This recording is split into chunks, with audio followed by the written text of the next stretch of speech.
Sisimulan natin itong one-way traffic scheme dito sa may Dumaka Bridge. Ang pinakang point ay natin ngayon ay itong Lucena Baptist Church. At ang magiging point din natin ay yung sa Watson sa may Gomez Street. Simula February 2 ay magiging one-way na itong ating dinadaanan. At tatagal daw ito ng 3 buwan.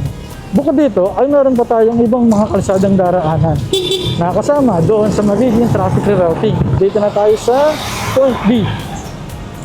So dito sa Gomez Street, itong Watsons yan. Ito yung magiging Point A natin. And then, babagtasin natin itong Quezon Avenue and papakita ko sa inyo yung Point B naman.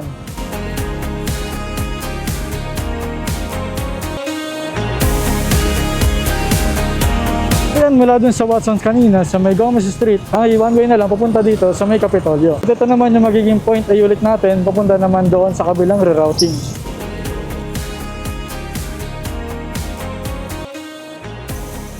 At ayan, nandito tayo ngayon sa may Tongho. Ito yung Point A natin, hanggang doon sa may Petron. Although dati pa naman itong one-way, so pupuntahan pa rin natin siya ngayon.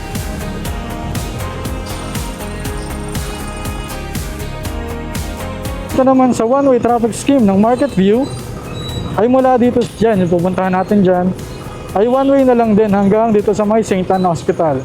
So mula dito sa Market View Bridge, ay one-way na lang papunta doon sa may St. Anne Hospital.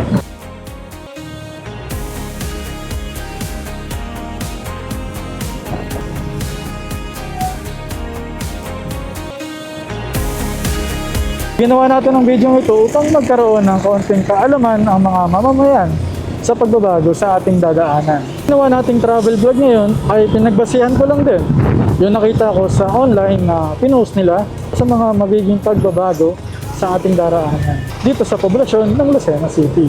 Ayan, so dito na matatapos ang ating travel vlog.